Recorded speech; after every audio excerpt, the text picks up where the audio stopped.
A lot of this isn't going to make sense to you, and I'm sorry about that. I'm just going to start at the beginning, with the house.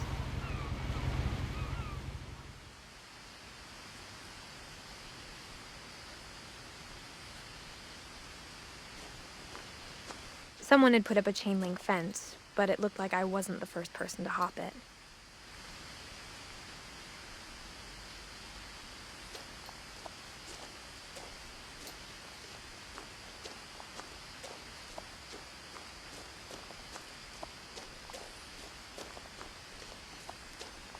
I lived here until I was 11, but I wasn't allowed inside half the rooms.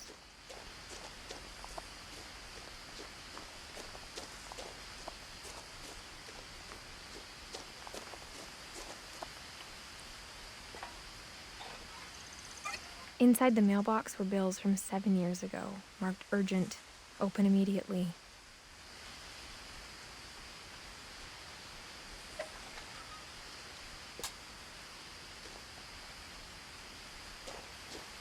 I hadn't been back since my brother Lewis's funeral.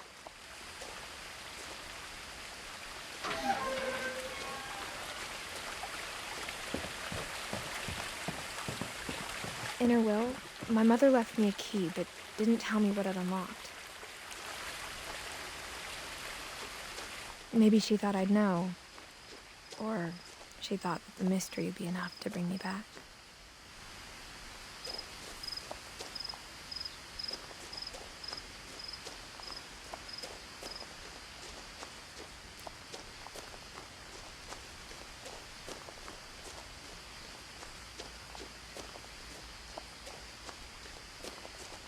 No one had driven this way in a long time, but I saw a few hoof prints.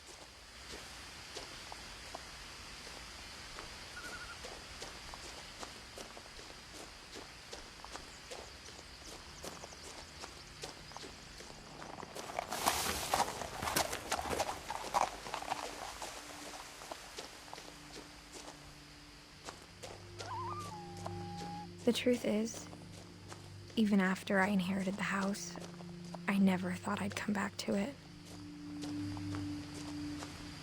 But now I had questions about my family that only the house knew the answers to.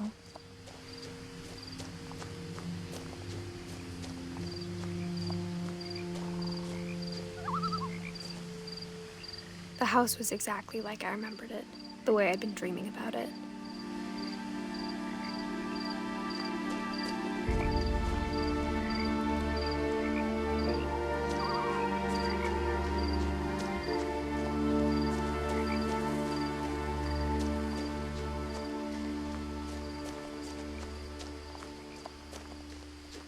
The woods around the house have always been uncomfortably silent.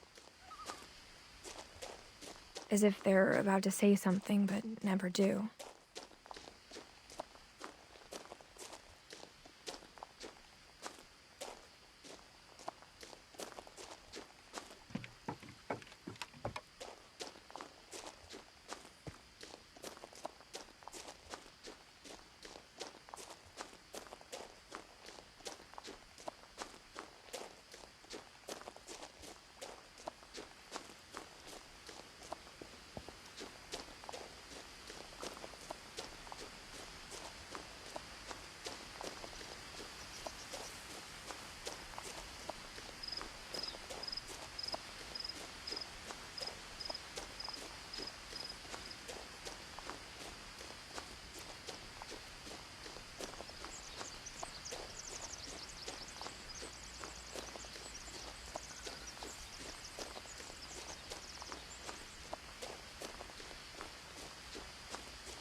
As a child, the house made me uncomfortable in a way I couldn't put into words.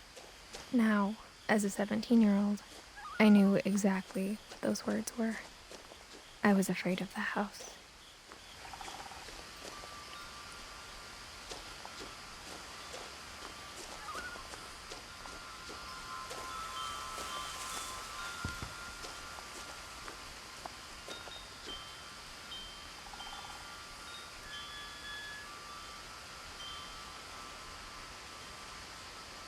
The house felt like it had always been here.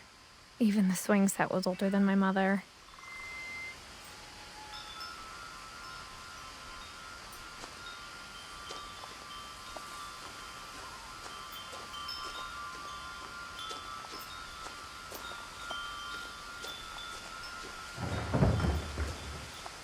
I heard something moving around in the garage.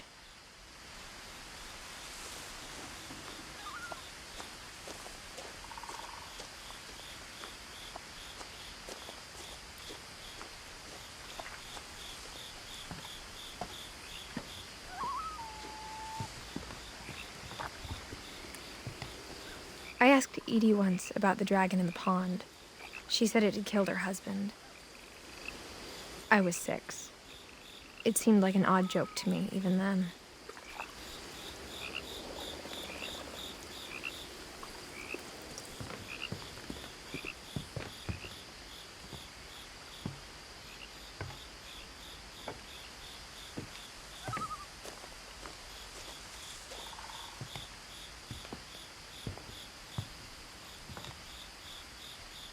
I hoped the key might unlock the front door.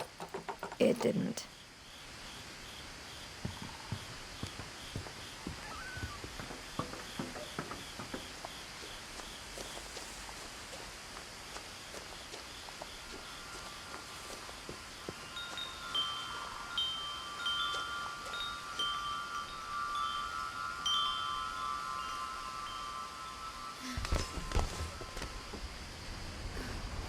Crawling through the doggy door used to be a lot easier when I was 11.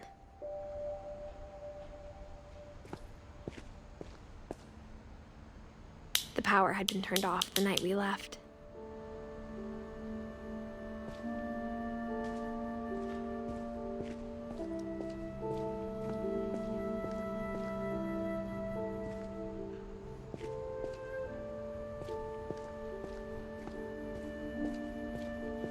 For the first time in years, I felt like I was home.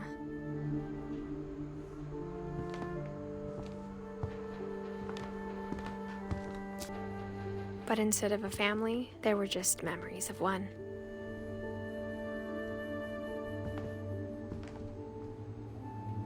Like how only one restaurant would deliver to our house, so we had Chinese a lot.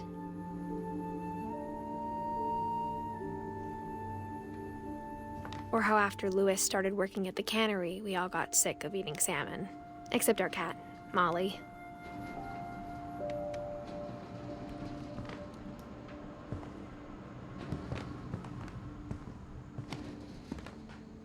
Nothing in the house looked abnormal. There was just too much of it, like a smile with too many teeth.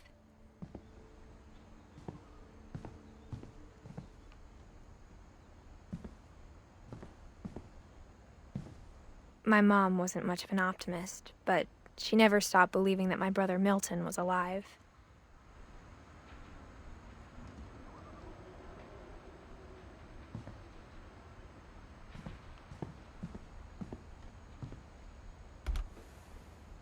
Edie told me once that every Finch who ever lived is buried somewhere in the library.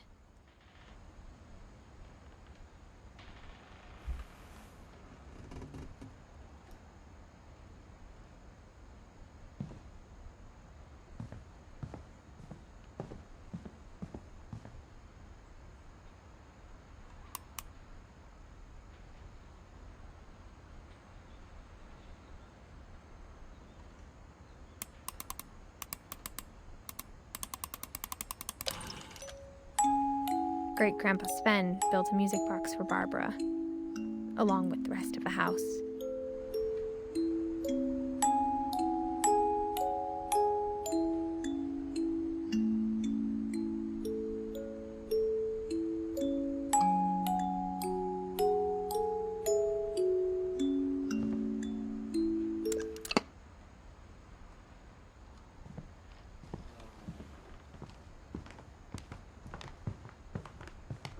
The table was still a wreck from the night we left.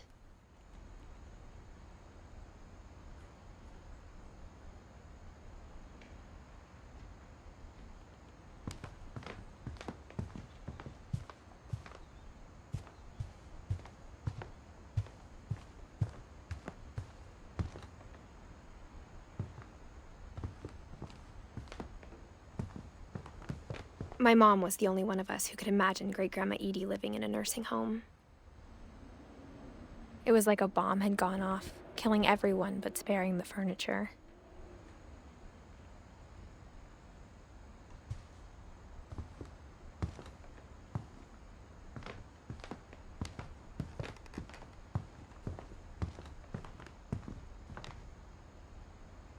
Even the fireplace had a story.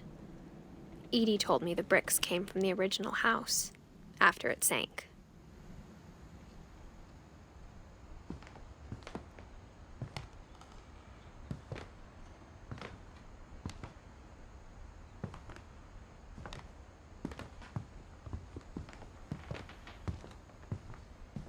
Mom always told me to stay out of the basement, so I wasn't too surprised when the key didn't fit.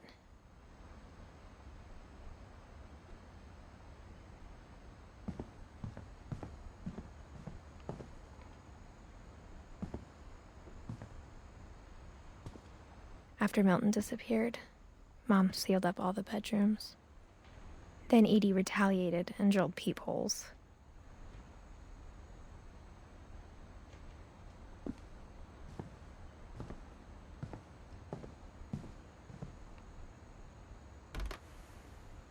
Molly always seemed like a girl I could imagine being friends with, if she hadn't died in 1947.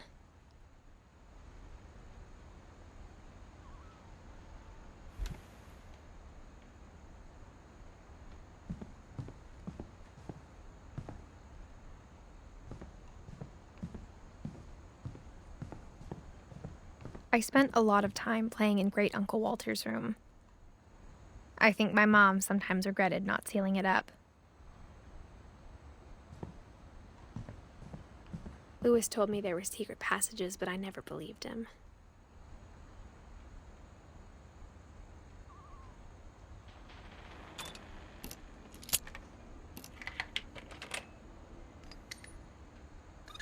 Turns out, my mom was really good at keeping secrets. Now it was time to find out what my mom had been afraid of.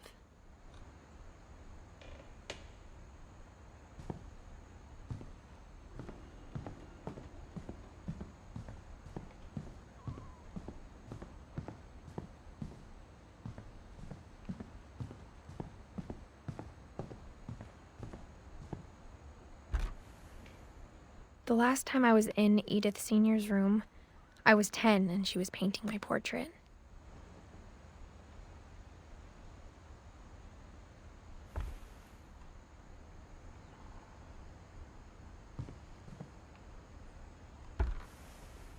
As a kid, I just assumed every house had peepholes and sealed rooms you weren't allowed inside of.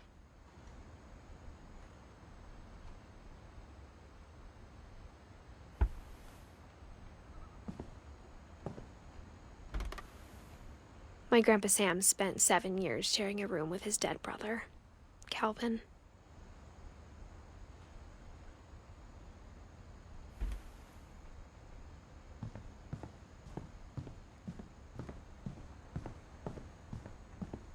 Whenever people ask me about my family, the first thing they always want to know about is Barbara.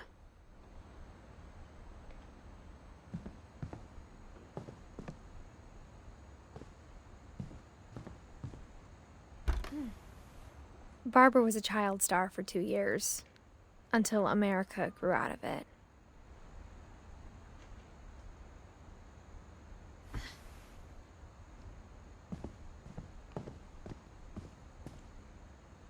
Mom must have locked the third floor stairs on the night we left.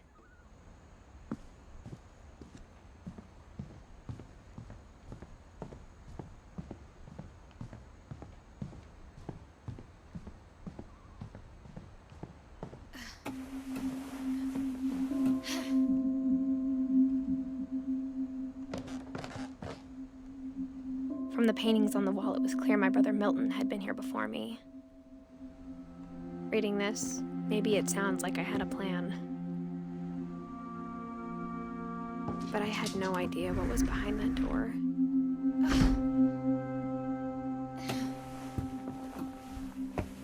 Just like I had no idea where all this was gonna lead. I grew up looking at Molly's room through the peephole. Molly's gerbil had a tiny bedroom with its own even tinier gerbil cage.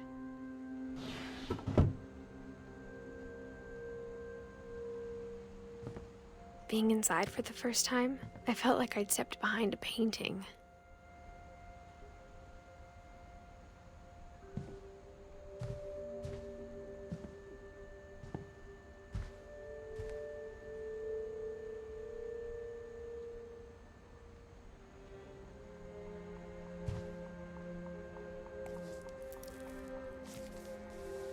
December 13th, 1947. Dear Diary, I'll be gone soon, but I wanted to tell somebody about what's gonna happen. It started when Mom sent me to bed without dinner. I woke up and I was starving, so I looked around for something to eat.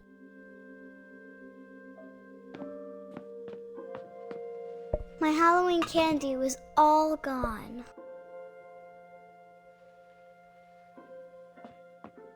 The gerbil food was dry, but I didn't mind it.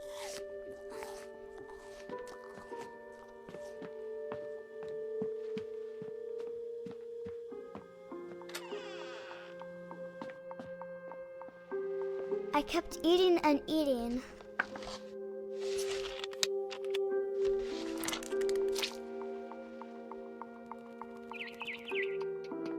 I ate a lot of things that night.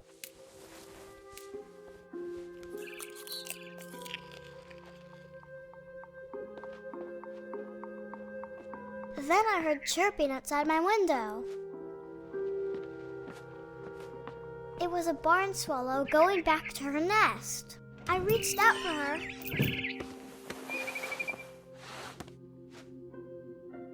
And suddenly, I was a cat.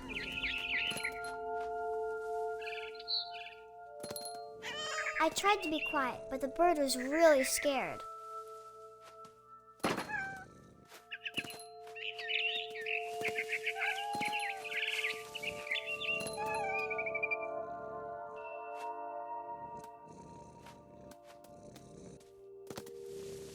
Mom and Dad didn't even look at me.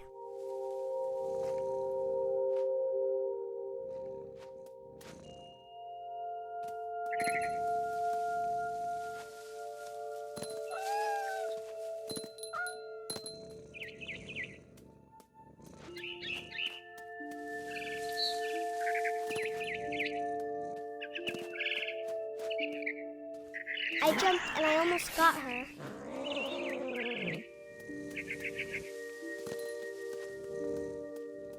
I could tell she was getting really tired.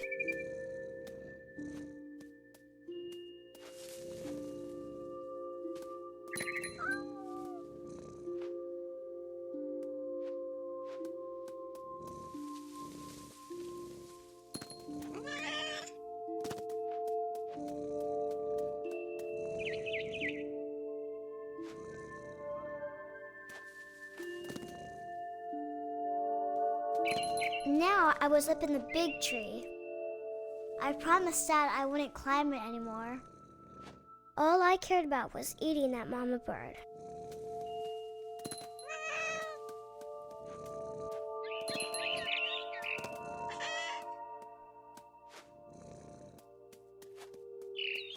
I gobbled her up. And suddenly, I was an owl. First, all I heard was the wind. Then I heard little teeth nibbling in the grass.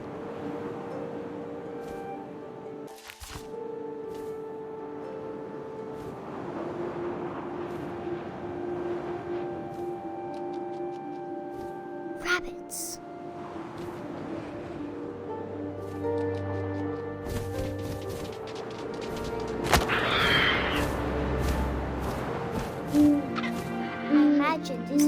looking up and seeing mine through my talons. I swallowed him up, and I didn't chew one bit.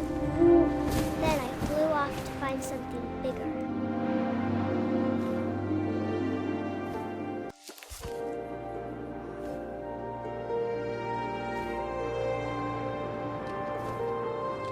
A mama rabbit.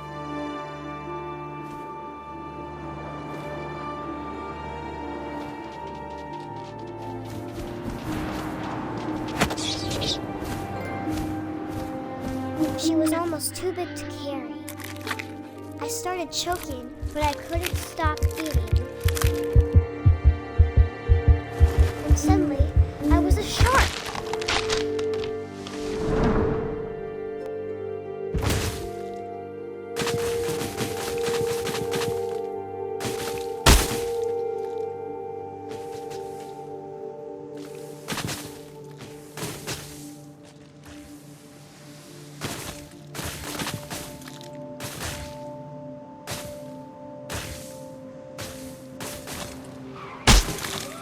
I rolled off a cliff and into the ocean. Now, I was hungrier than ever.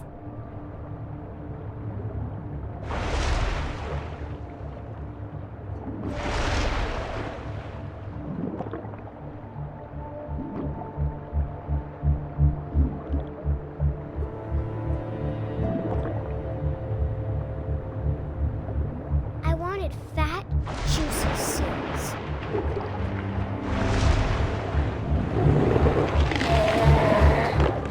I tore off her flipper, and it tasted really good.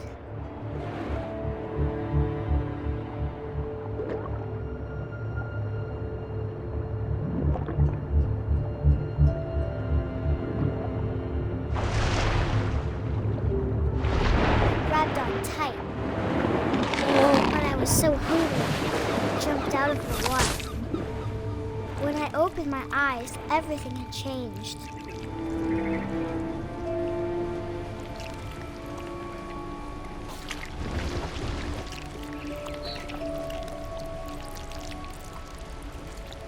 Now I was a monster, and I smelled people everywhere.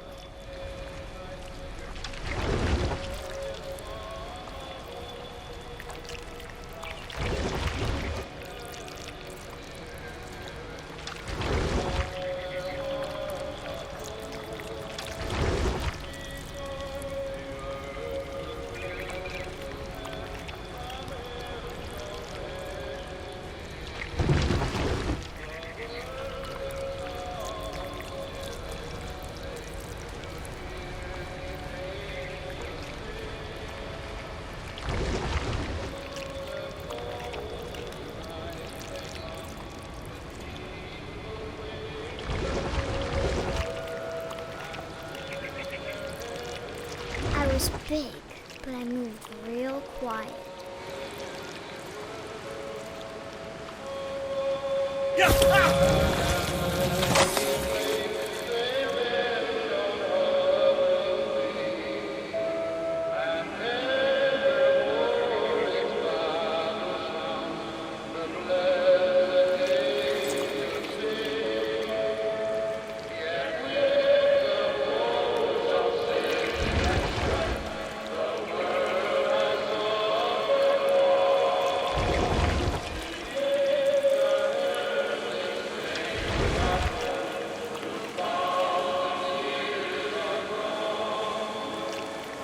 I wanted to stop, but also I didn't.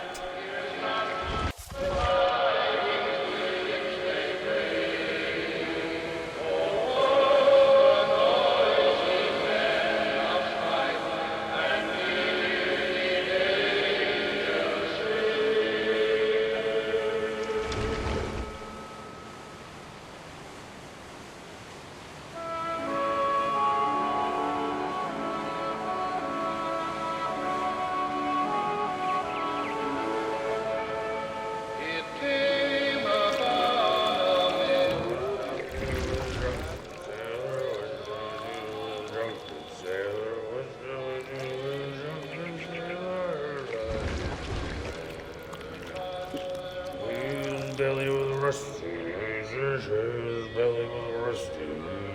His belly was rusty. Razor in the morning.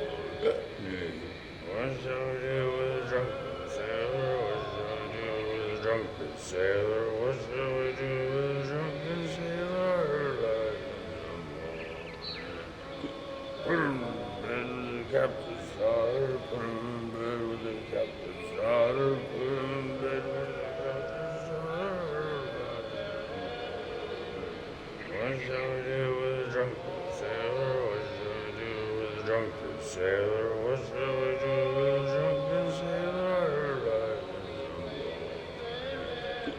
Strap with a long boat till he's sober. Strap with a long boat till he's sober. Strap with a long boat till he's sober.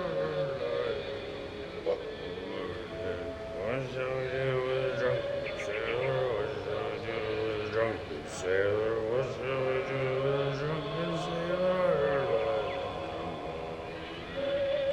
Put him in the scuppers of the hose by bottom. Put him in the scuppers of the hose by bottom. Put him in the scuppers of the hose by bottom. What shall we do with a drunken sailor? What shall we do with a drunken sailor? What shall we do with a drunken sailor? Heave-ho, she rises, heave-ho, she rises, heave-ho, she rises in the morning.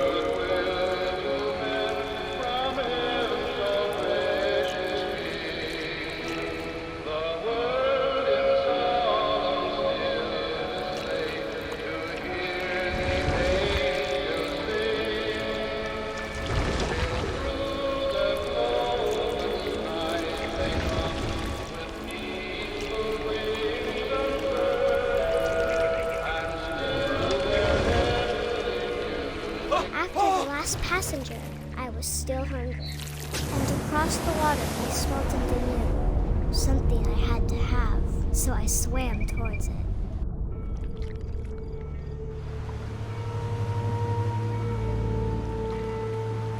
I slithered onto the sand, and the good smell went into an old pipe.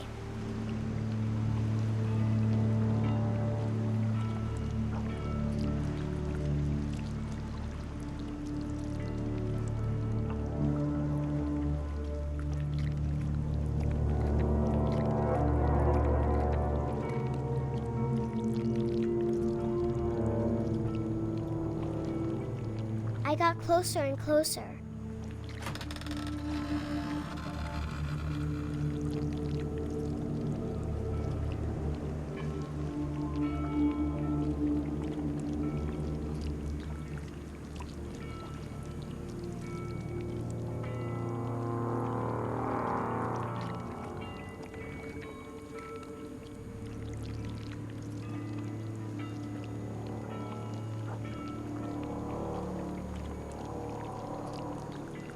All of my stomach started growling. And suddenly, I was me again. I held my breath for a long time, but I couldn't hear anything. I think it's waiting for me to fall asleep. But it's not going to wait much longer. It needs to feed, and we both know I will be delicious.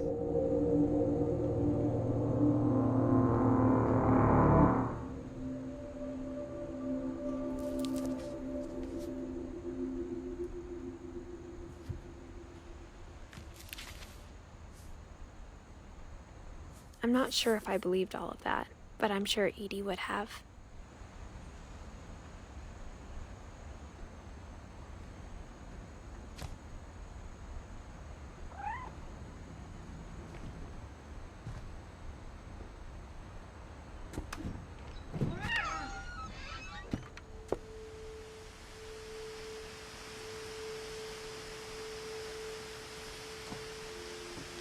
This will be obvious later, but my mom never told me any of these stories. Edie would have, but Mom didn't like bringing up the past. Though, when we adopted a stray kitten, she was the one who named it Molly.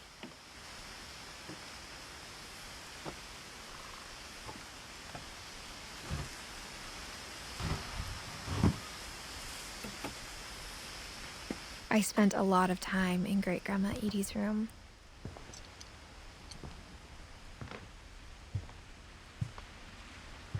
Edie gave a big interview about a mole man living under the Finch house. My mom was furious. I hadn't thought of myself as Edith Jr. for a long, long time.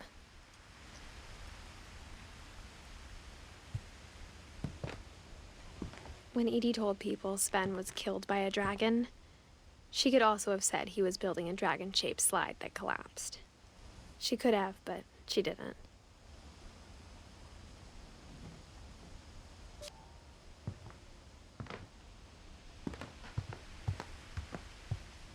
Her room was like a museum.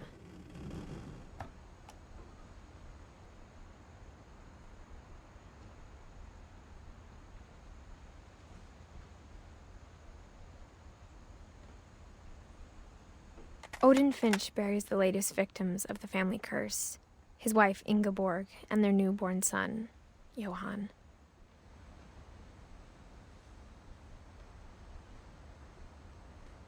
On January 7th, 1937, he set sail with his family and his house, hoping to leave the curse behind.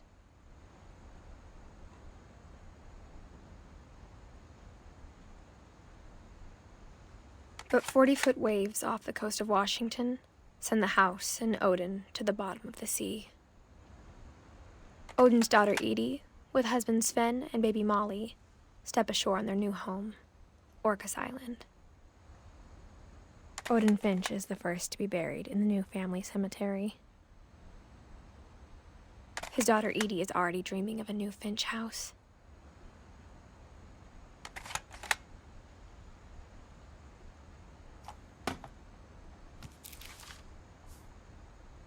Whatever's wrong with this family, it goes back a long ways.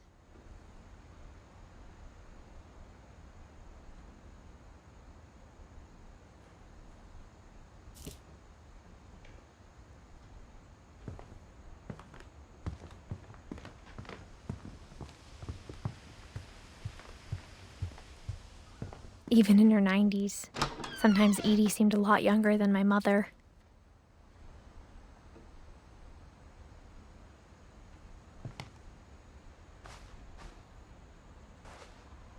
The only trace Grandpa Sam's first wife, Kay, left on the house was the pink bathroom. It was a pretty big trace.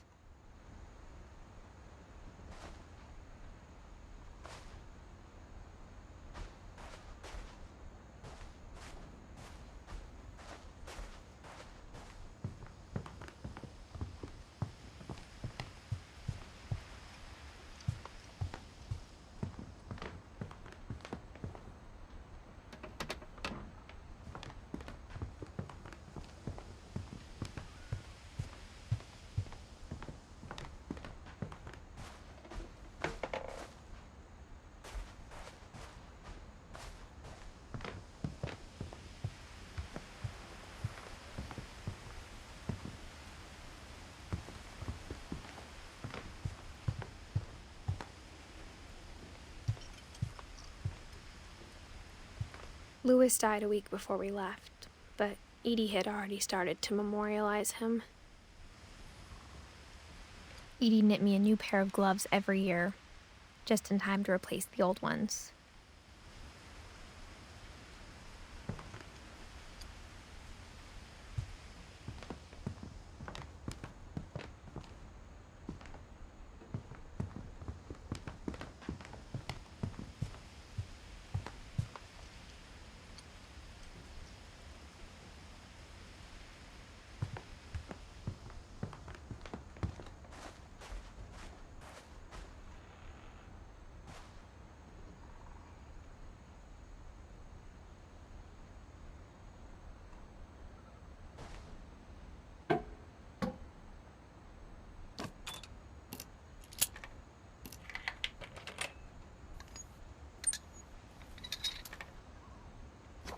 There's a secret in this bathroom.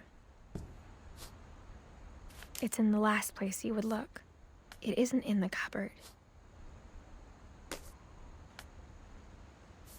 It's hidden in this book.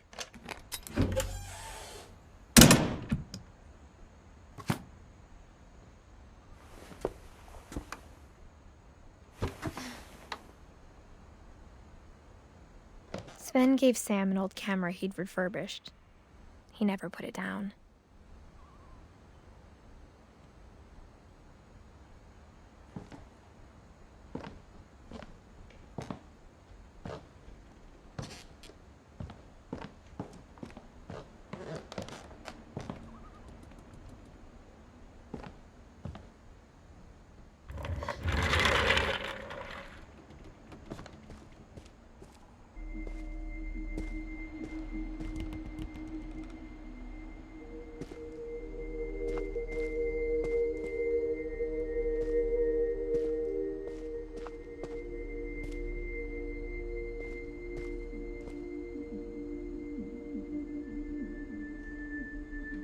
I knew Grandpa Sam had a twin, and that he never talked about him.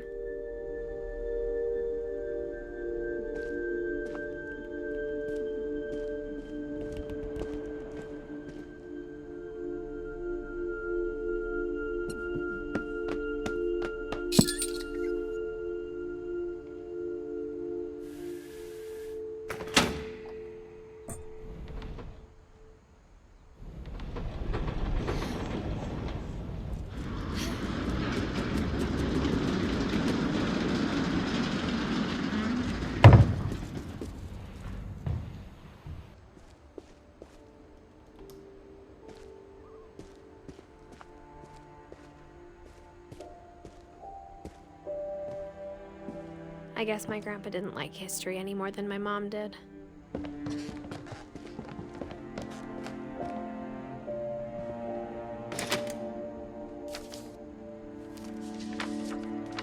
How I Want to Remember My Brother by Sam Finch. The thing I remember is that when he made up his mind, that was it.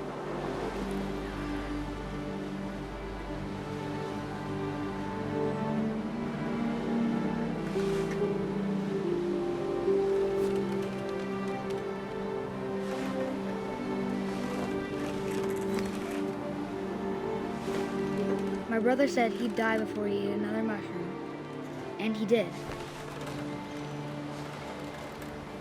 At Barbara's funeral, we swore we'd never be afraid again, and he wasn't. I think Calvin always wanted to fly. Sam! Calvin! Dinner's ready! Coming! But that day, he finally made up his mind to do it. I told him going around was impossible.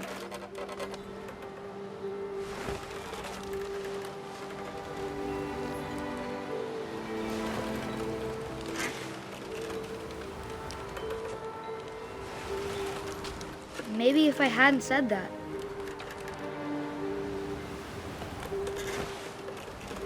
Calvin! I'm not gonna tell you again! maybe if the wind hadn't picked up, then maybe he'd still be here. But I doubt it. I think he'd already made up his mind. That's what I want to remember about my brother.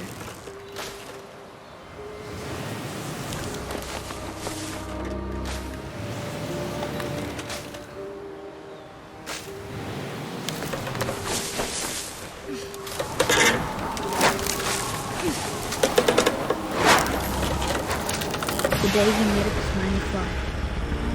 And he did.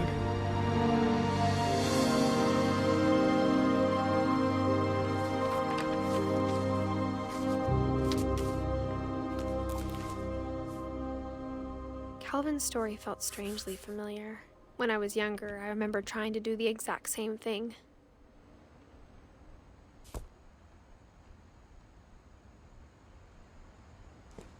After the funeral, Edie roped off Calvin's half of the room.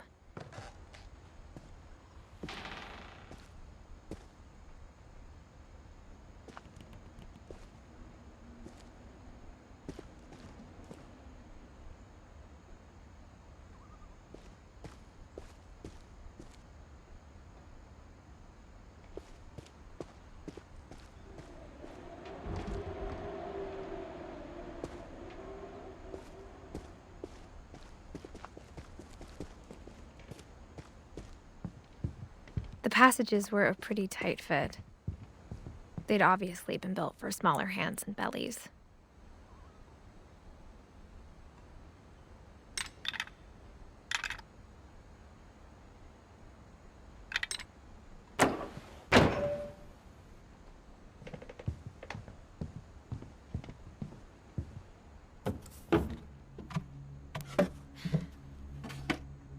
Growing up, I always thought of Barbara as a child star.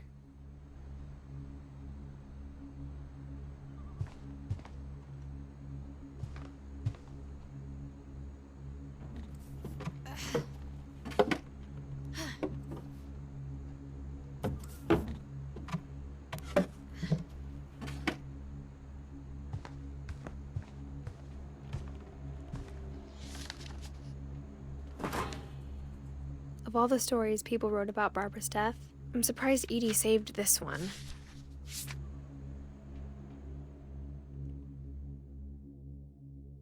Old Jack here with another ghastly tale inspired by America's most unfortunate family.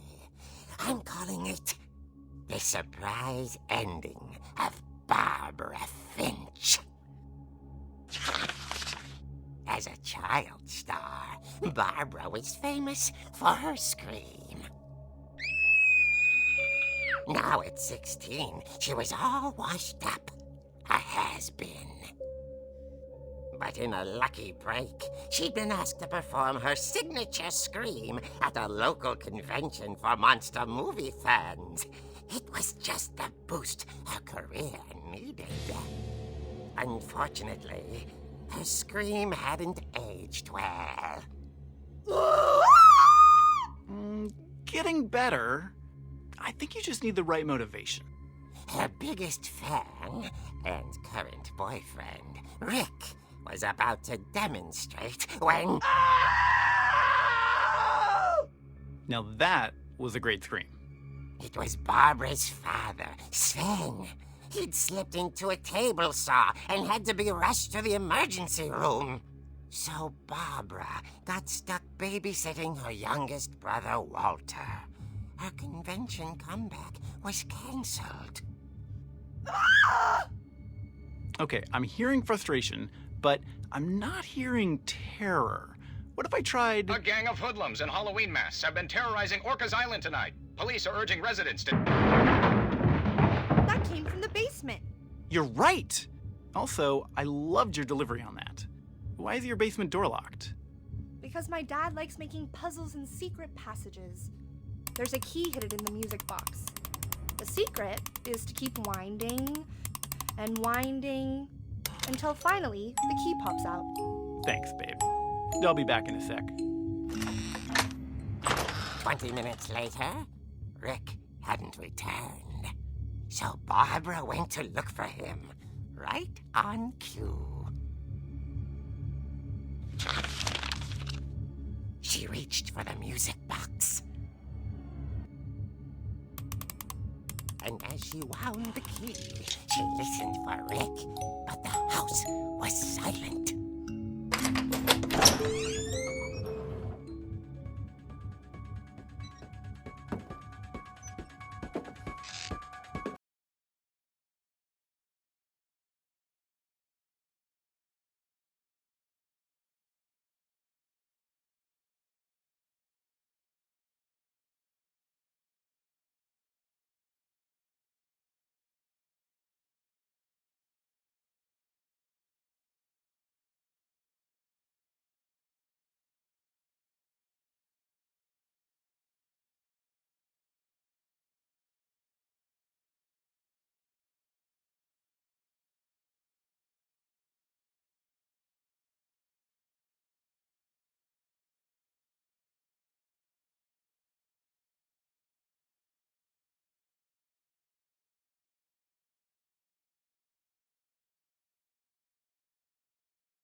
Oh! Rick?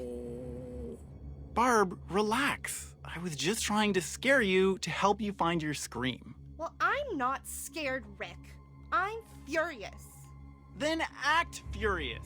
All I'm getting from you now is that you're hurt and confused and She threw him out, but she kept a little something to remember him by.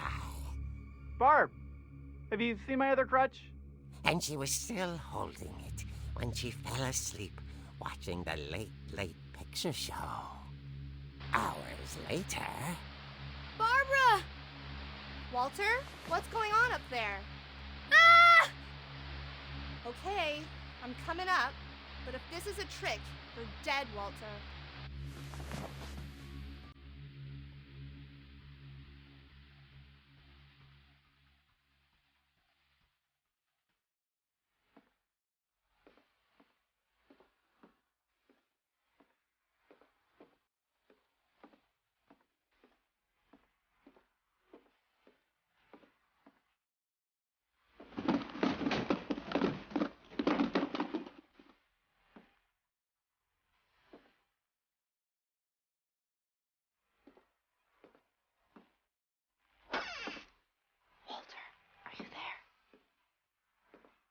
Walter vanished, but his bedside radio was still on. Orcas Island police describe the man as 6 feet tall, with a steel hook for a hand. Residents are urged to lock all doors and windows and notify the police of any suspicious activity. Barbara turned, saw the hook man, and... was speechless. He was quite smashing.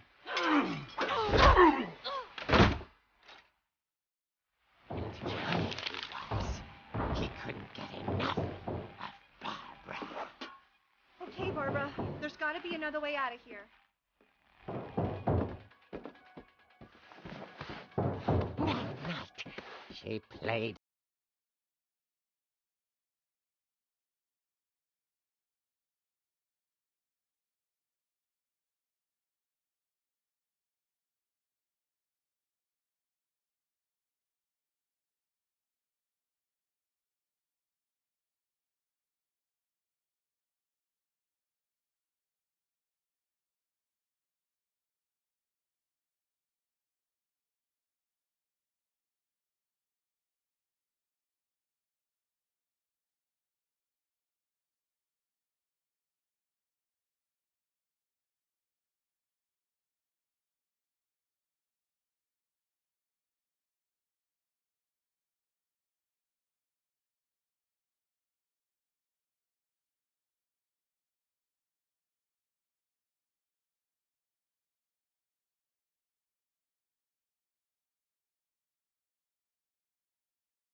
was dying to speak to young Barbara.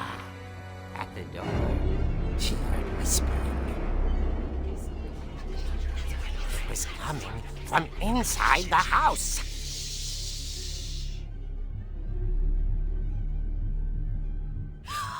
Oh dear.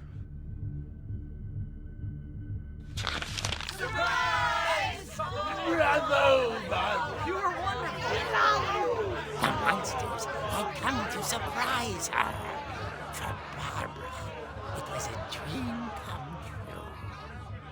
Then she saw what kind of monsters they were, and she realized what was about to happen. She was going to be famous. And with her final breath, Barbara Finch gave the performance of her life.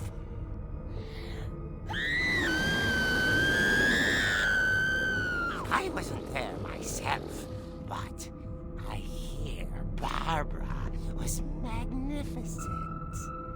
Poor girl. She had a taste for stardom. But unfortunately, so did her fans. Of course, the police blamed it all on poor Rick, who disappeared the same night. And little Walter? Hiding under his bed the whole time. He took it all pretty hard, but that's another story. As for Barbara, tucked inside the music box is all they ever found of her. Her ear. Now that's what I call a real eerie tale.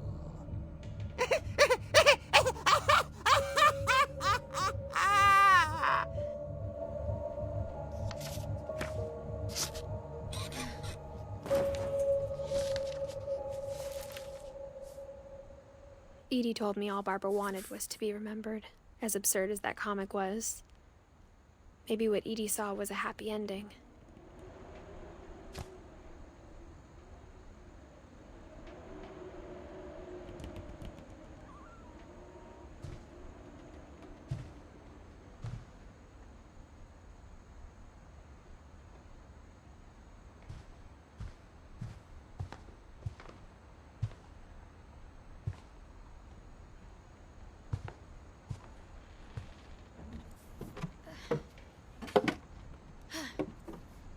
I guess now I know why Mom didn't like me playing with the music box.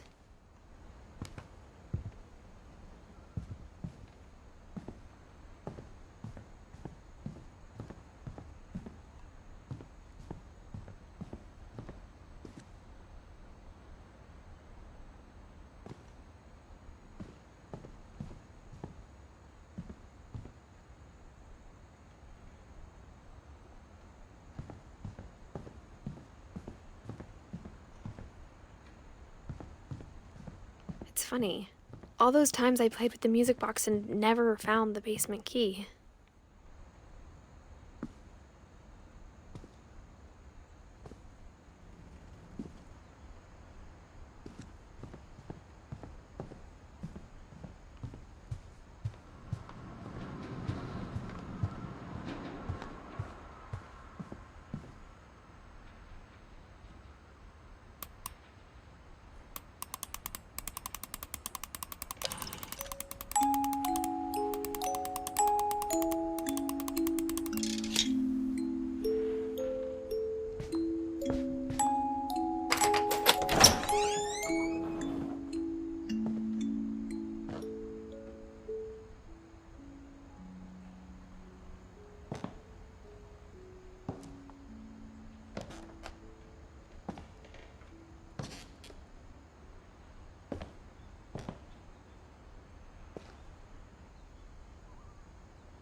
Mom said the basement was off limits, unless I wanted another tetanus shot.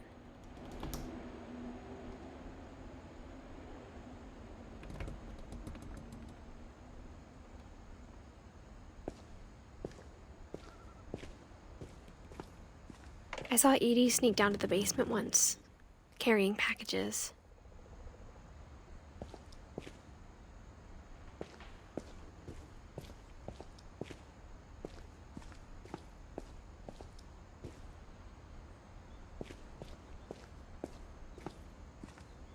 I thought maybe she was hiding presents. It turned out she was hiding a lot more than that.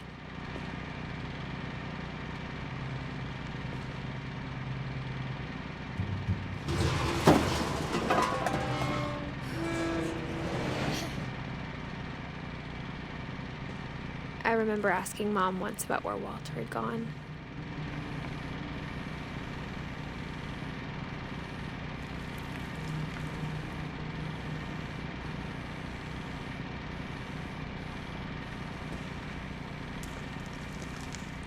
She said after Barbara died, he got as far away as he could. If there's a pattern in all these stories, I think it's that none of us has gotten very far.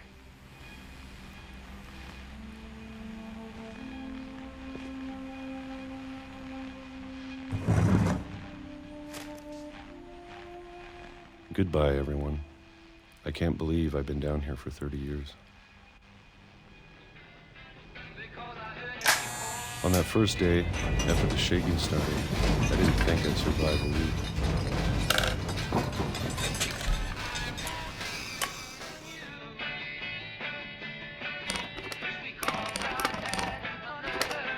But after a few days, I settled into a routine.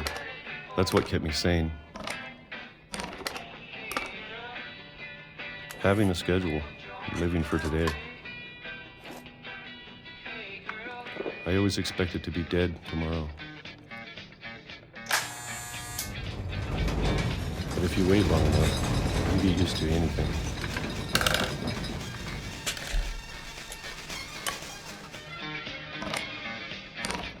Even a monster on the other side of the door starts to feel normal. Almost friendly.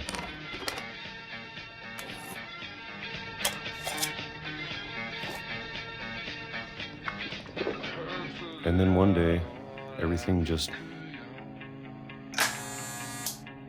stopped. Whatever that thing was, it was gone.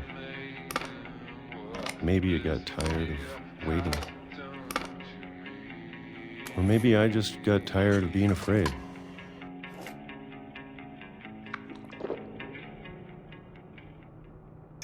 It's been a week now, the longest in 30 years. I'm done waiting. I have to leave while I still can.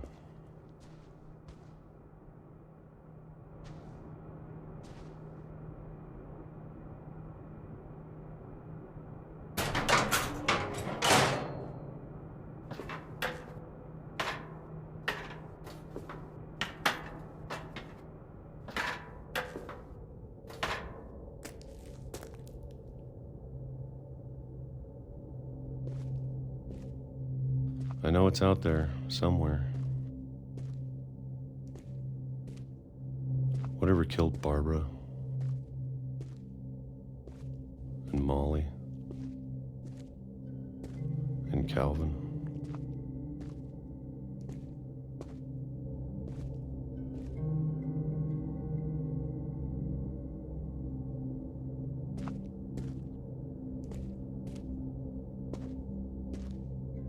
Maybe this is all a mistake.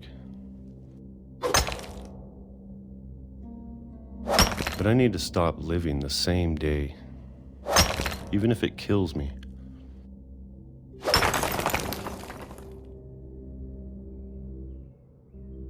Whatever's out there, I want you to know I'm ready for it. I'm going to appreciate all of it, especially the food.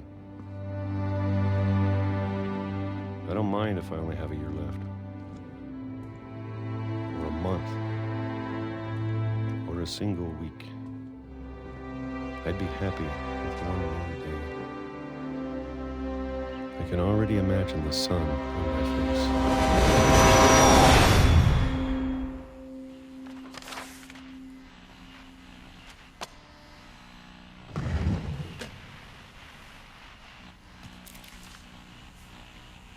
Walter died when I was 6. I can't believe my mom never told me he was down here. I'm sure my mom was trying to protect me.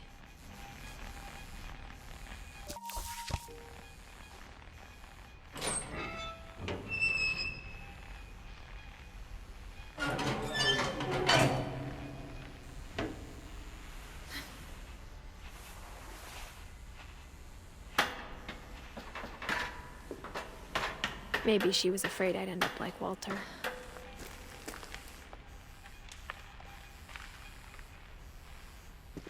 But if she never told me about an uncle under the house, I can only imagine what else she was hiding.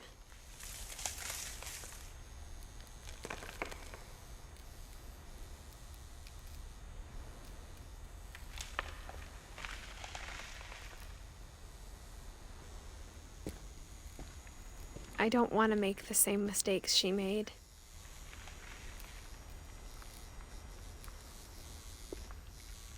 Trying to bury something that's still alive.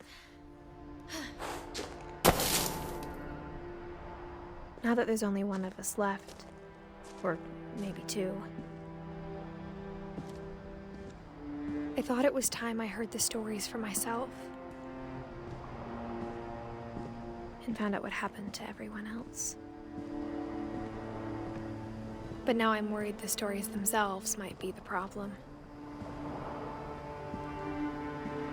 Maybe we believed so much in a family curse, we made it real.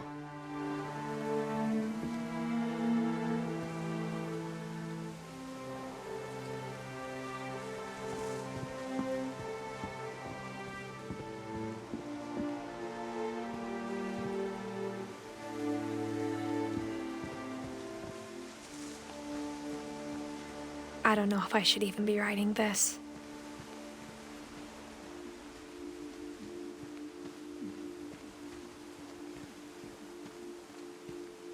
Maybe it'd be better if all this just died with me.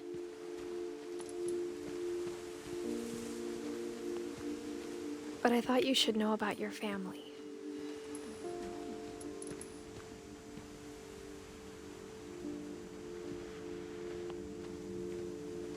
And the history you're a part of.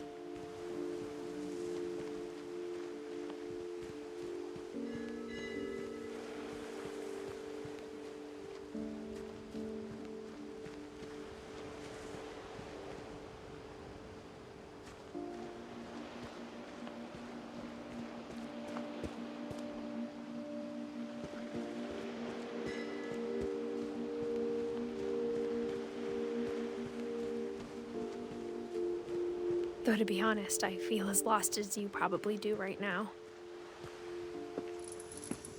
I think the people in these stories believed them, for what that's worth.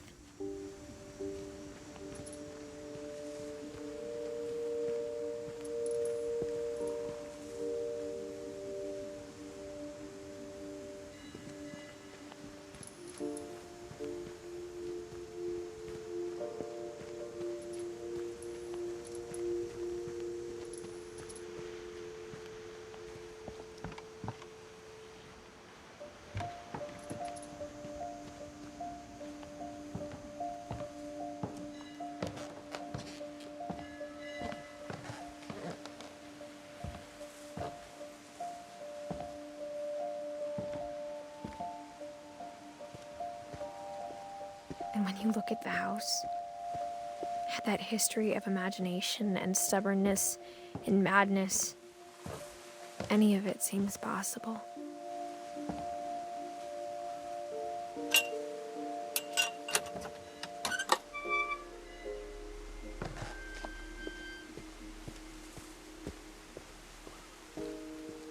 I think we've been surrounded by death for so long, we've just gotten used to it.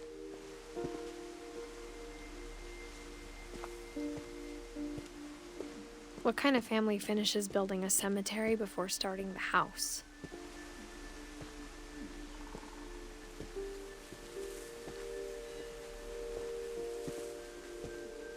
It's embarrassing for me to admit this, but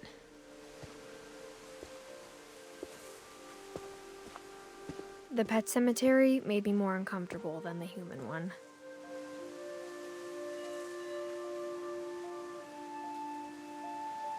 Three of the gerbils were mine, and 2 had been my fault.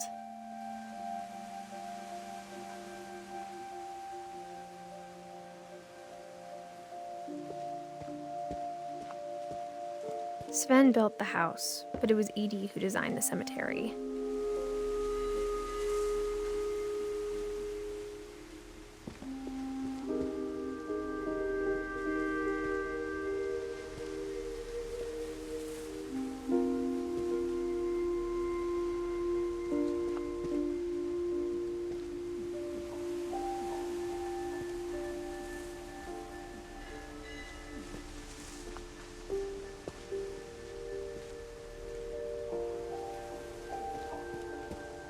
I'm sure Odin's monument had been Edie's idea. My mom was always trying to move on, but for Edie, the past never went away.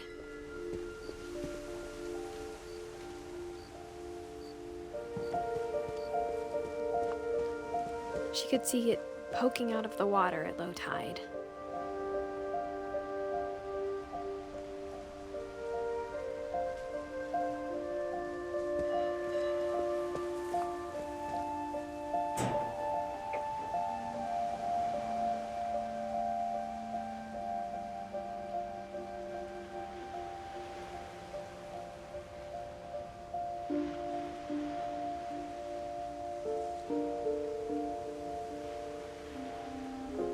Edie said she dreamed about the old house every night.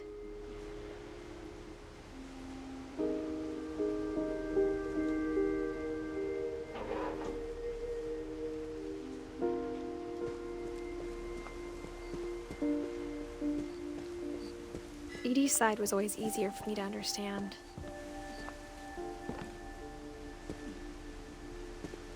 But the older I get, the more I can see where my mom was coming from.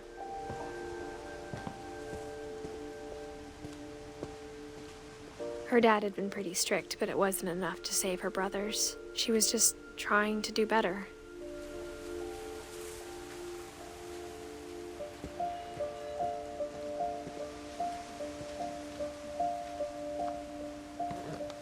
She lost 2 of her brothers, just like I did. I get why she tried so hard to protect us.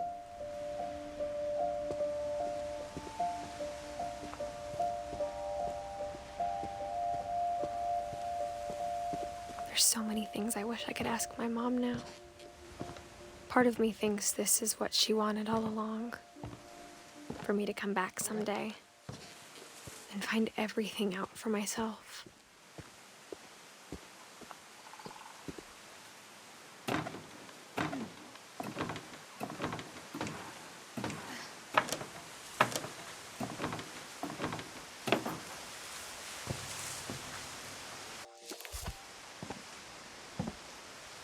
But looking back on it now,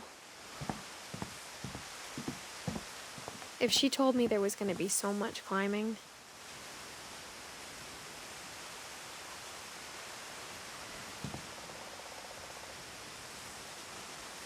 I never would have come when I was 22 weeks pregnant.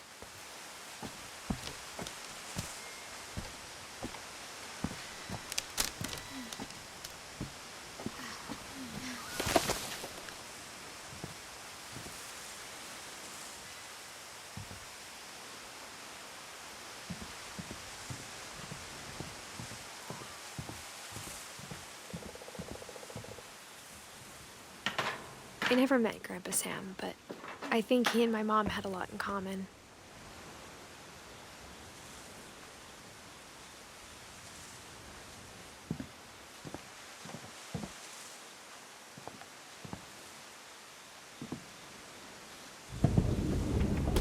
They were both pretty intense.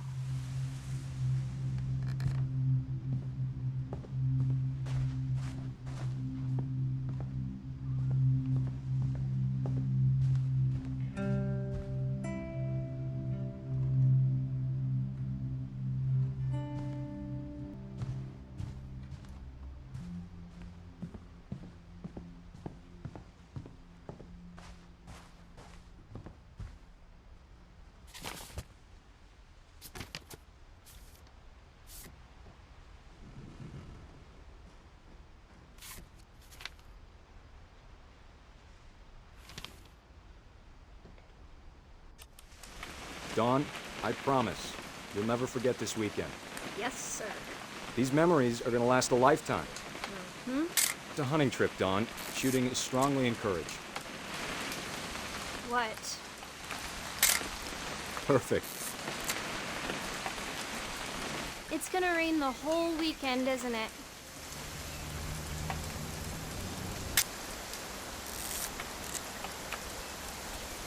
I will never forget this weekend, Dad.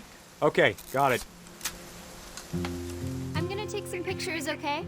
Just be careful. The camera's older than you are.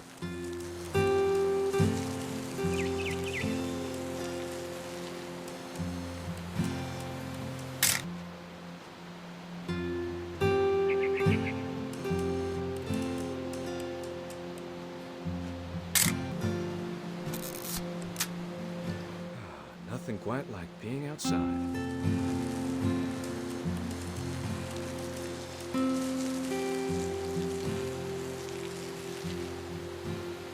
Oop, a little more gas in the tank. Hey!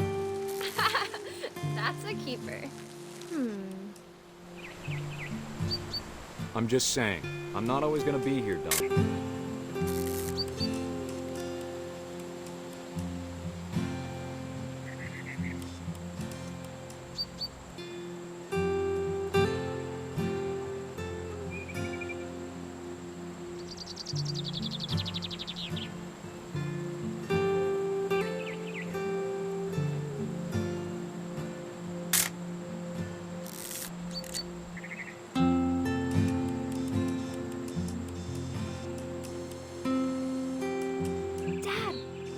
eyes, Dawn.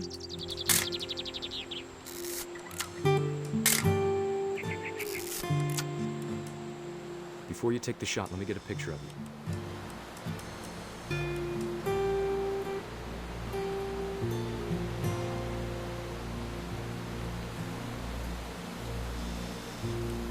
Dad, Let me get behind you. do I have to do this? Dawn, you don't have to do anything. But if you want to survive, you'll need to be strong. Come on, kiddo. Just trying to get a shot of the two of us together.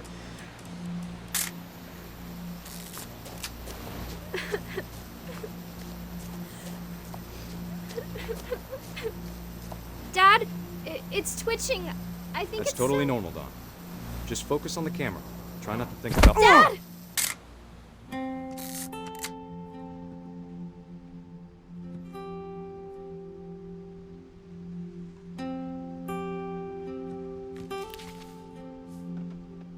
Of all these stories, that's the one I wish most that my mom had told me.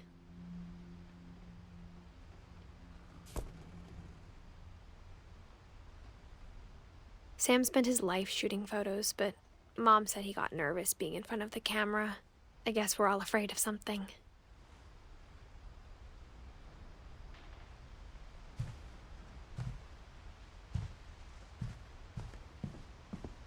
Instead of hiding from death, Sam seemed to go out of his way to meet it.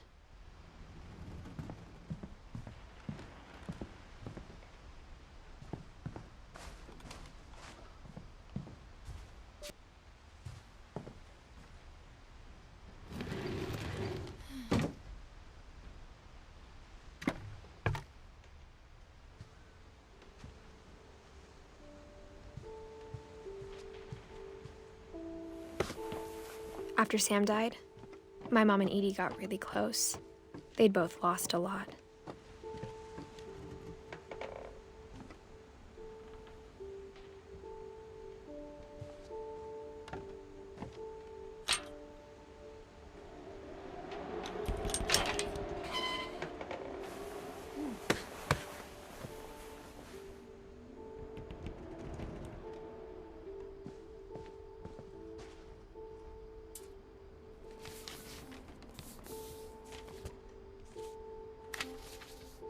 Dear Kay, do you remember the way Gregory used to laugh when he thought he was alone? Like something funny was happening, but only he could see it.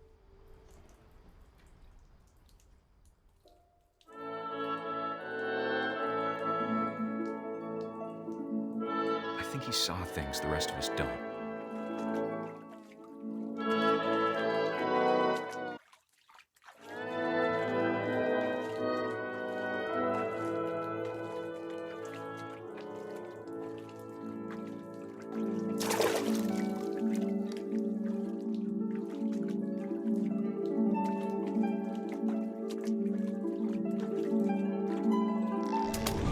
Over, Gregory. It's time to...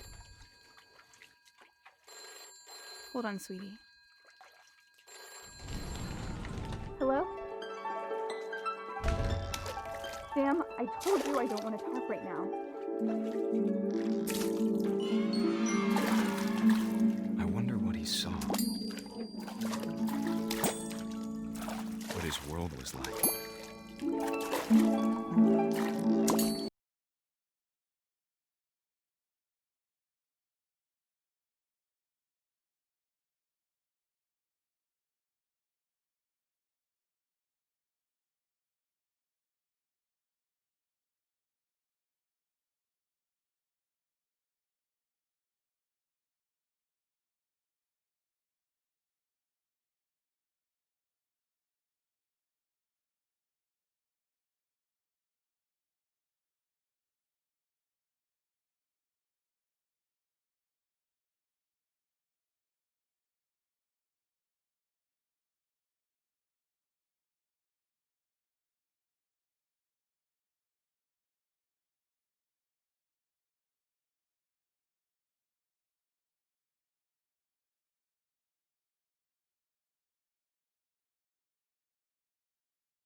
I know you did everything you could.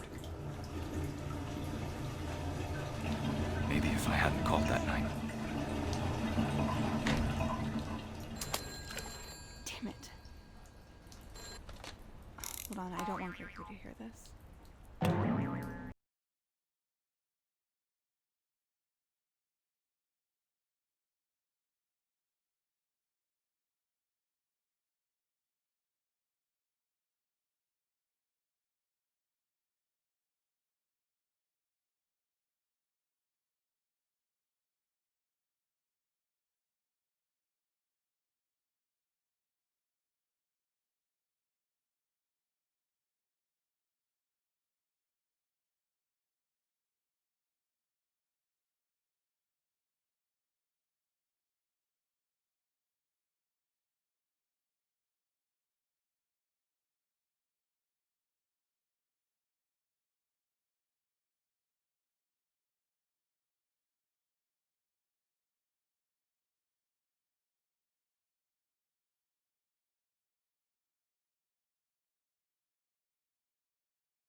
He'd want you to be happy too. Good luck, Kay. Love, Sam.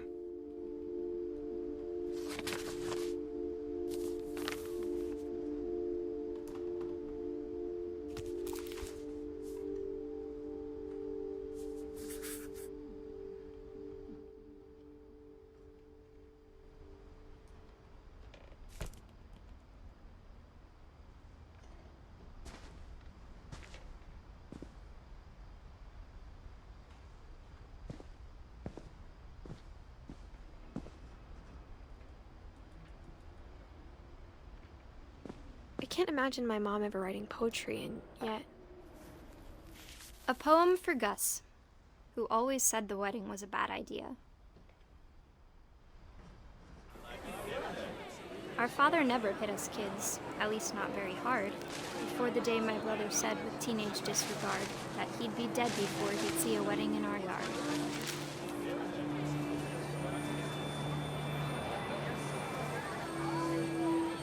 My father made him come, of course, but Gus stood far apart, just flew his kite and bottled up the storm inside his heart.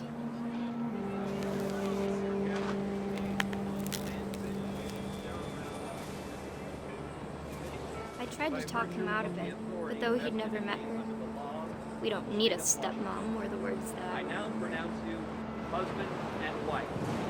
You may kiss the bride.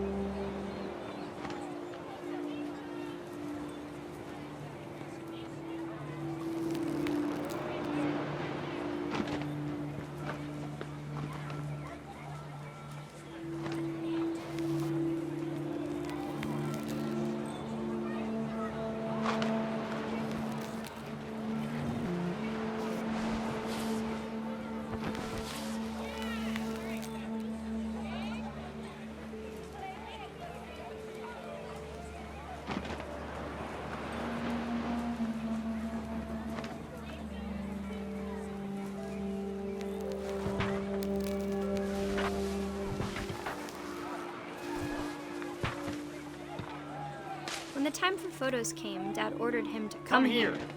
But Gus declined, and as a sign held up his middle finger.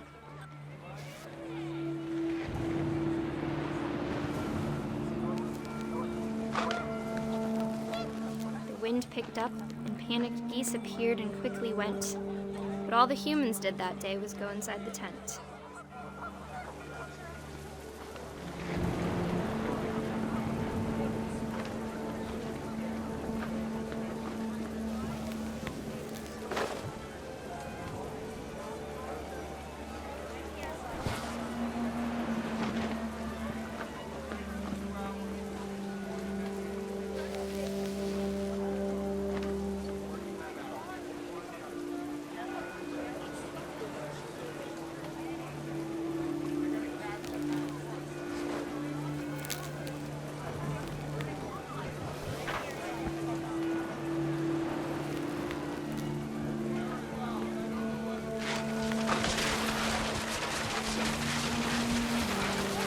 rain came down in buckets then, but no one seemed afraid that nature might destroy the tent our dad had crudely made.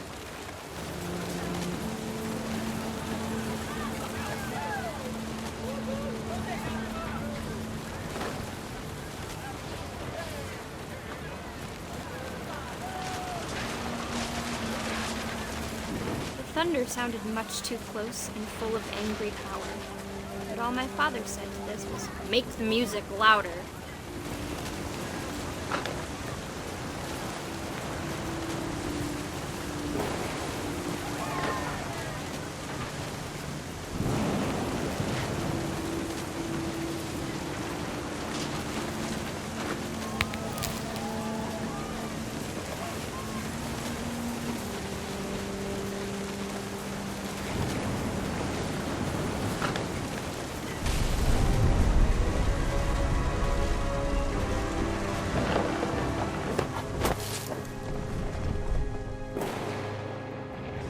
I wish that I could truly say I thought about you on that day. Out there on the beach alone, just you, the wind, the sea, and foam. But I didn't, until we found you.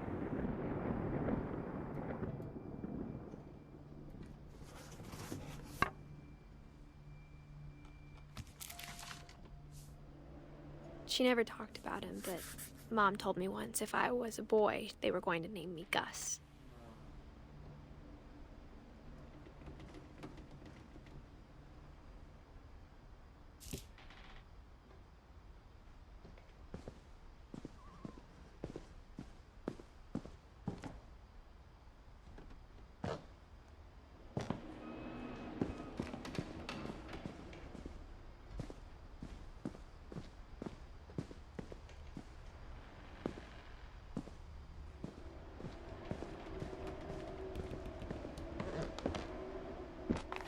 My mom moved up to the loft after her brothers died. At the time, it was as far away as she could get.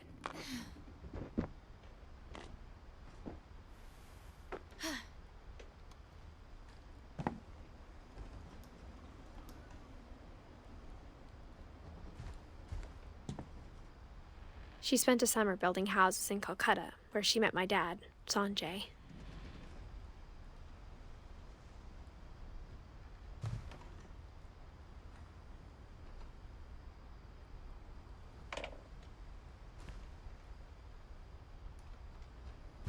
Religion was another thing my mom never talked about, but I think it helped her a lot after her dad died.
My mom moved to India a week after graduation and got a job teaching English.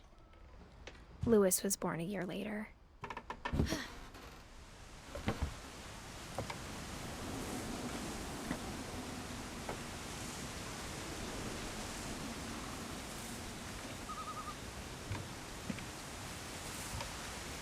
When my dad died, I don't think Mom knew where else to go.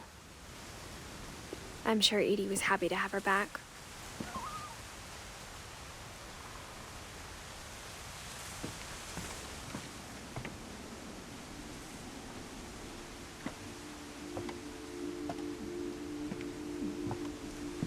The house had to get a little bigger, but Edie was used to that.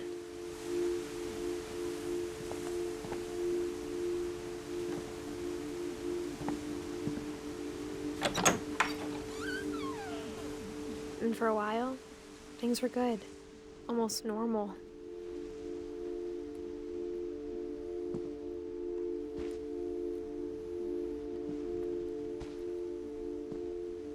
But it didn't last.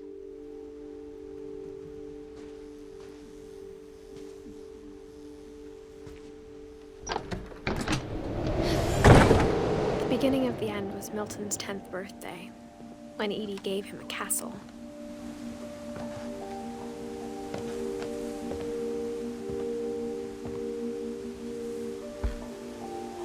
After Milton disappeared, the only thing he left behind was a room full of paintings.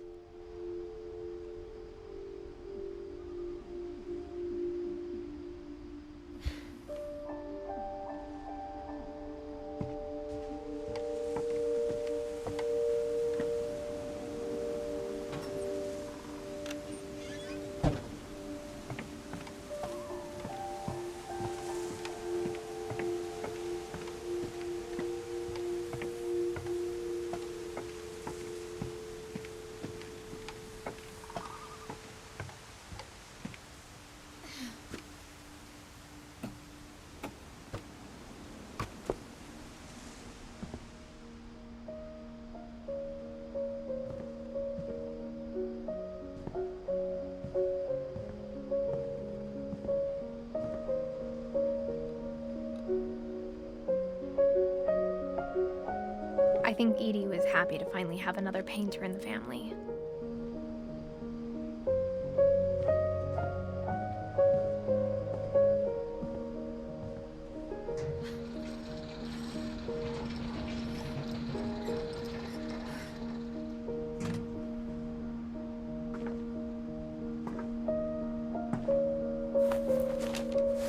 Milton Finch in The Magic Paintbrush.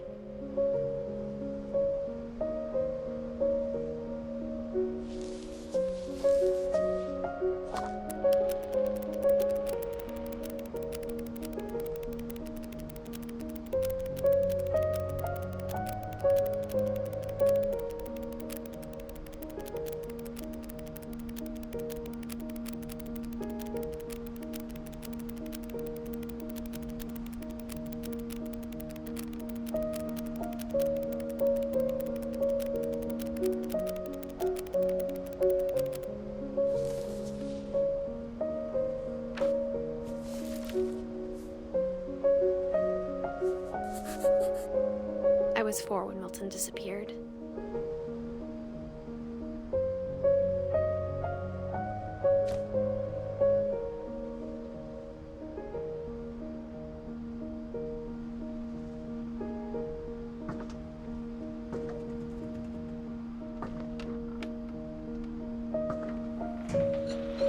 Mom spent months searching for my brother. Then she sealed the doors.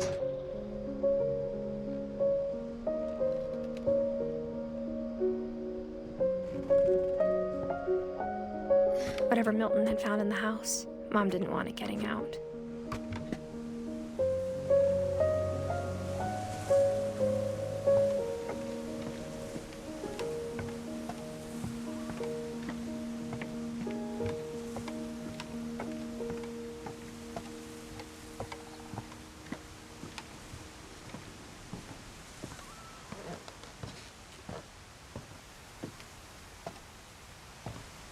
Mom definitely blamed Edie, but I think Louis blamed himself.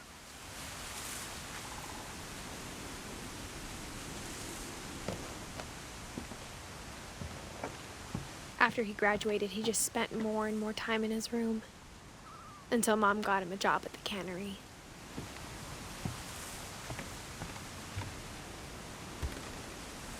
Everyone always told me to stay out of Louis's room, except Louis.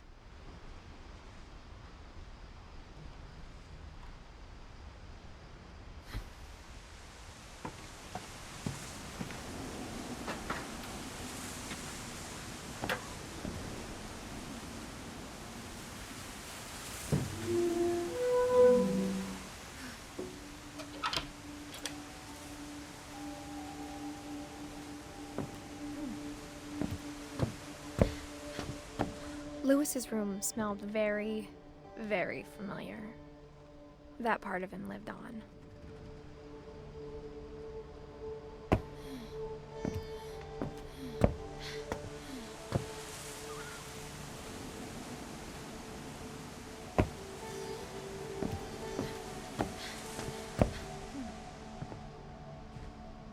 Lewis and I spent a lot of time playing games together, but he was surprisingly bad at them. He died a lot.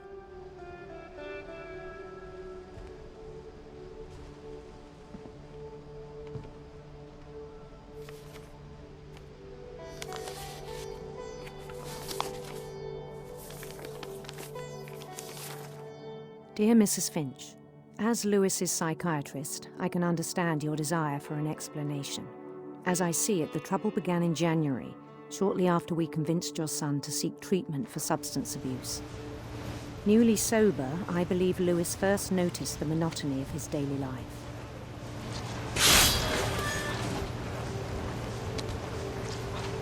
He kept working at the cannery, but he withdrew part of himself. In our sessions, I saw the same behavior. His mind began to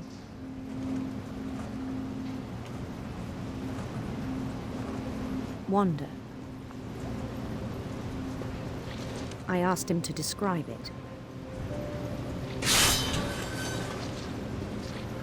He said he started small, imagining a labyrinth. He'd feel his way about. Then something moved. Bats and toads.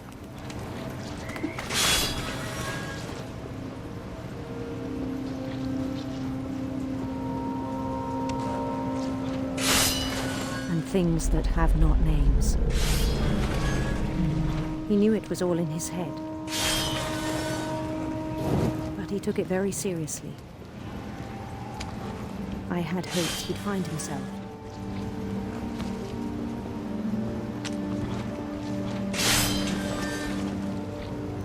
But he found something more.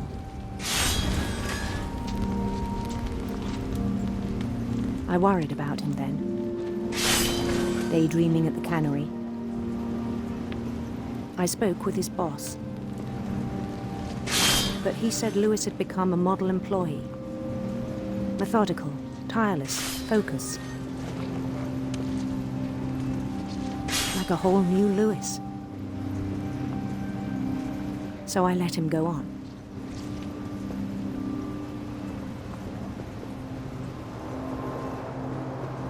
I even encouraged him. It seemed very promising at first.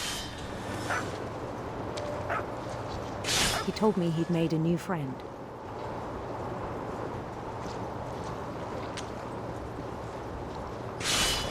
On the edge of a city he named Lewis Topia.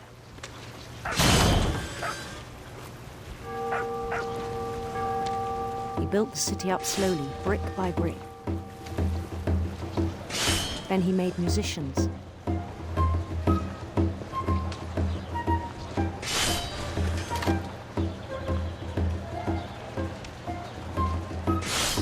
And songs for them to play. He talked about starting a band. And he was always humming something. Every day his imagination grew stronger.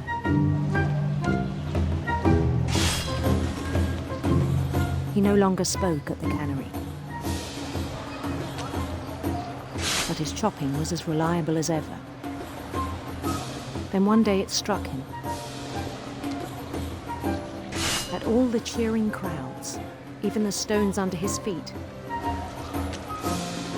were all in his imagination. So he could do whatever he wished.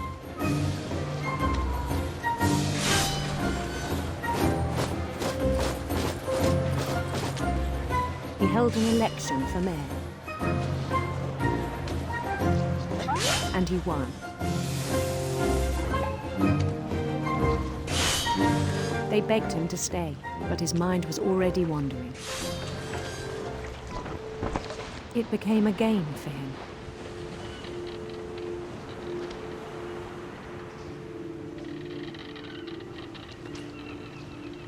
conquer a city, then immediately push on.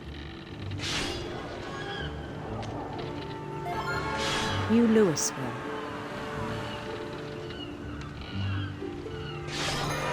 St. Louis.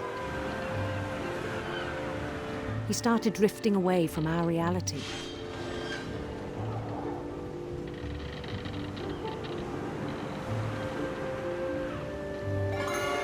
Minneapolis. Until one day he forgot to go home from the cannery. Even as his mother pleaded with him, part of Louis kept sailing on.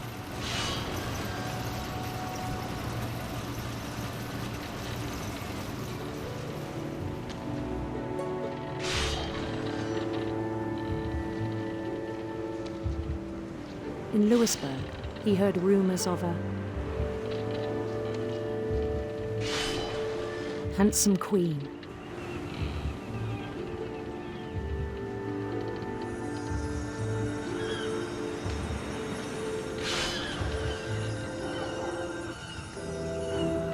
The queen was on her own quest for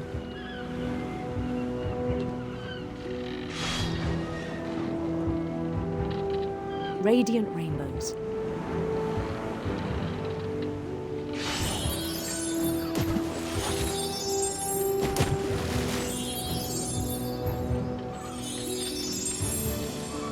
He followed the sound of her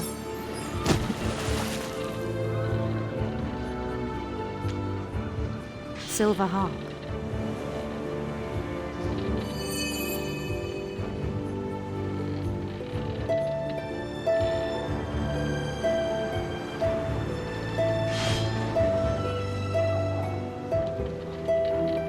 His chase led him to a golden palace east of the sun and west of the moon. Even then, his logic remained sound.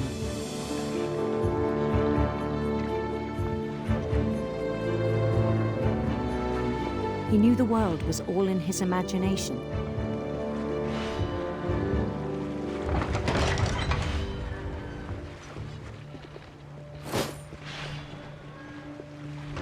But he was so proud of having created it. In his own eyes, he'd become something greater than a king.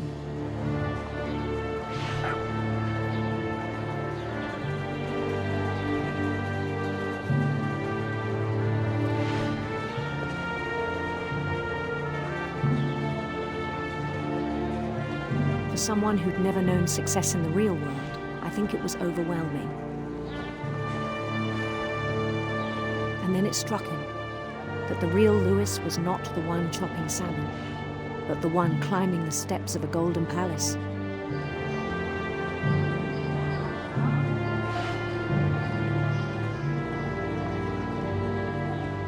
My imagination is as real as my body, he told me. It was hard to argue with him.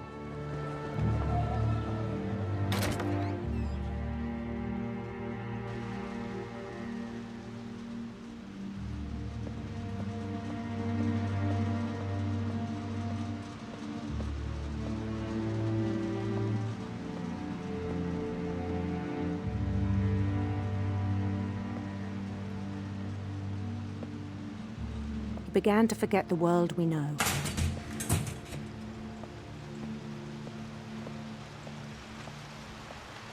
I think it pained him to remember Louis, the cannery worker.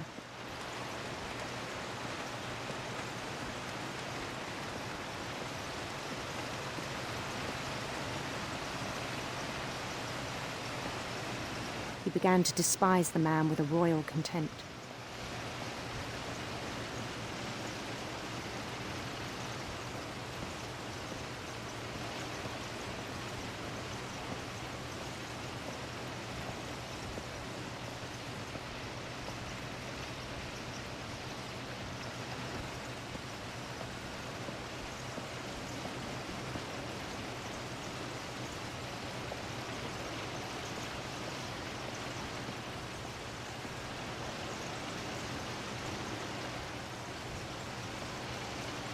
I still thought I could save him.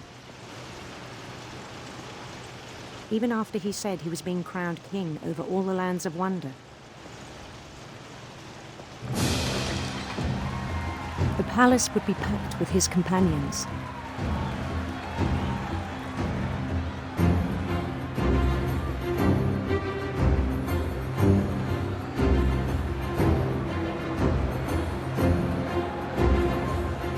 Including the wise Calico who had insisted on inviting him.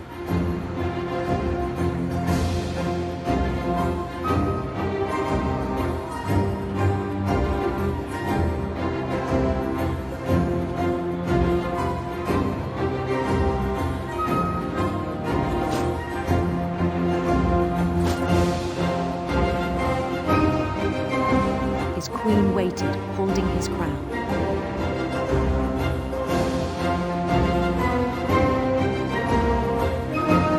There was only one thing left to do.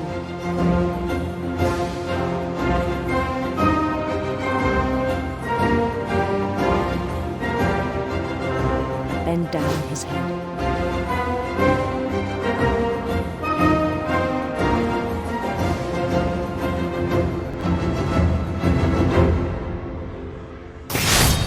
And the rest I think you know.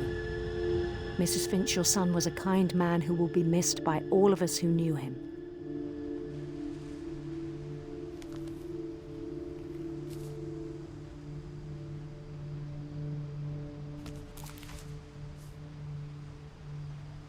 My brother was really cool. I wish you could have met him.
On the way back from Lewis's funeral, my mom told me to start packing.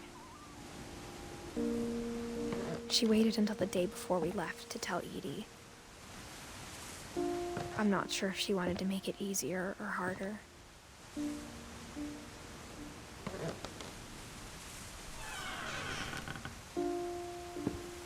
I wish we'd stayed.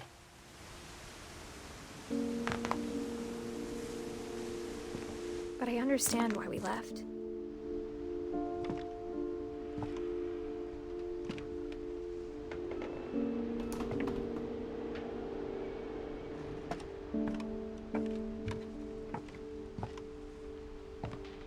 My mom ended up leaving everything behind.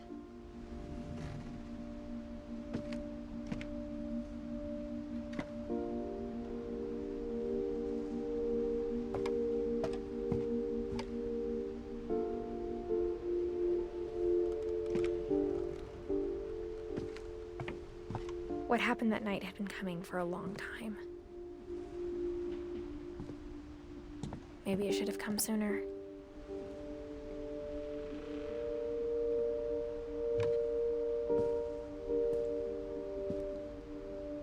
But it had to end one way or another. All that's left now is to tell you about that last night.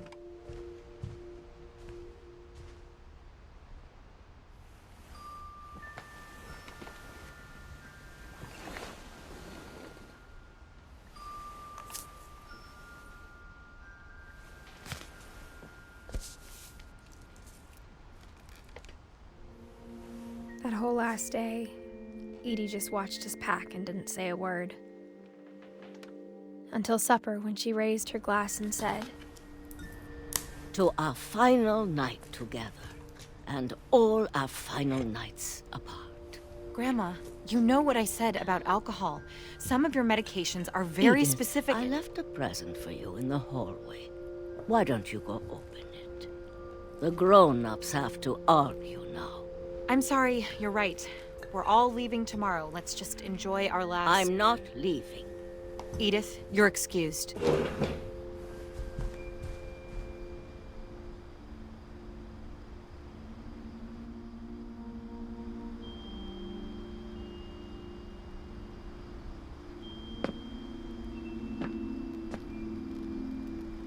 The power had been shut off that morning, but Edie always had plenty of candles. When my mom sealed the library, I don't think she knew about the other entrance. Or that Edie had a key to it.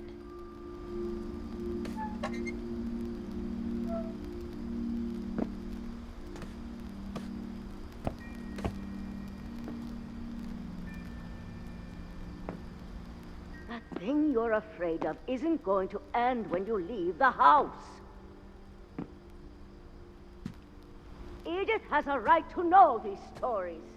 My children are dead because of your stories. I think it's best if Edith and I leave tonight.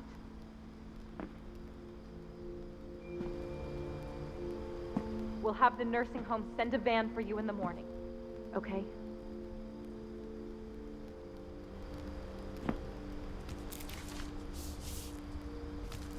Dear Edith, there's so many stories I wish I could tell you, but there's only time for one. This is about what happened on the night you were born. That night, the tide went way, way out. It was the first and last time I ever saw the old house aground. There'd been an earthquake out in the middle of the ocean. They called it the lowest tide in 1,000 years. God, it smelled awful. You know, I've seen that house every day of my life. But I never thought I'd go back to it. When the fog rolled in, I lost my way.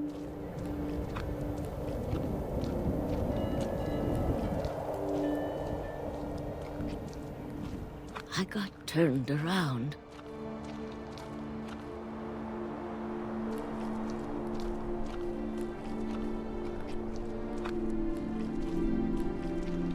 I started seeing things.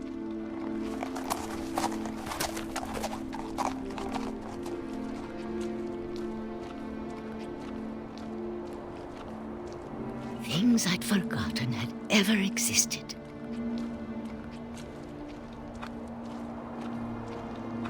But when I saw them, they felt like old friends. That night, a lot of things came back to me. Or maybe I came back to them.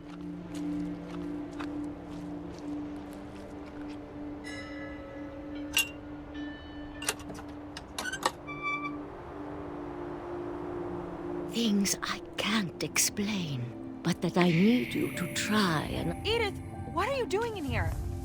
It's mine. Edith! Mom, you're gonna rip it! Let go! I kicked and screamed, but Mom dragged me to the car.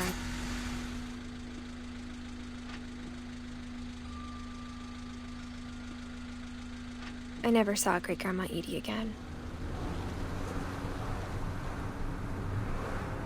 The next morning, the van came to pick her up, but she was already gone. After that, we moved around a lot.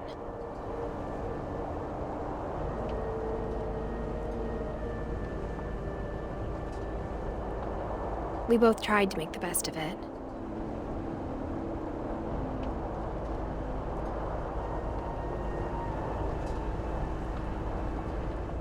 A few years went by.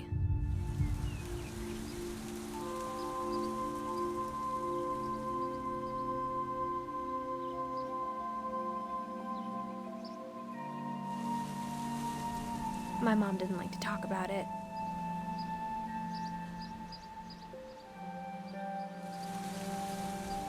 But she started getting sick a lot. The rest happened pretty quickly.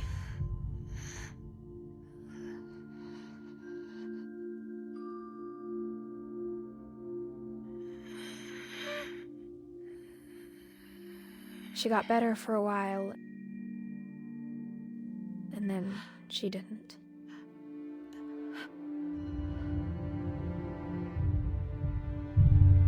And then I was alone. The last Finch left alive.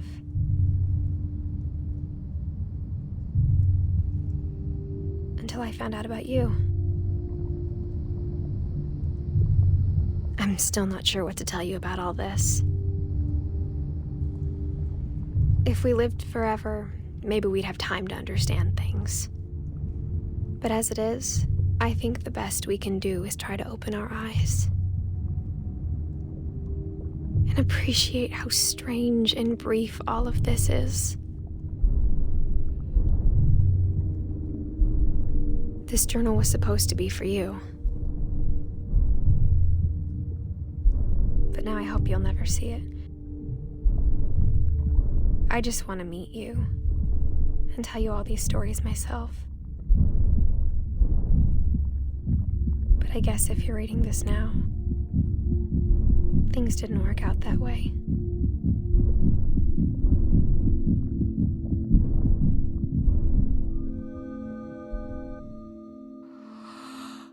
This is where your story begins.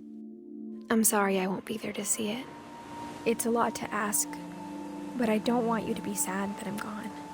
I want you to be amazed that any of us ever had a chance to be here at all. Good luck.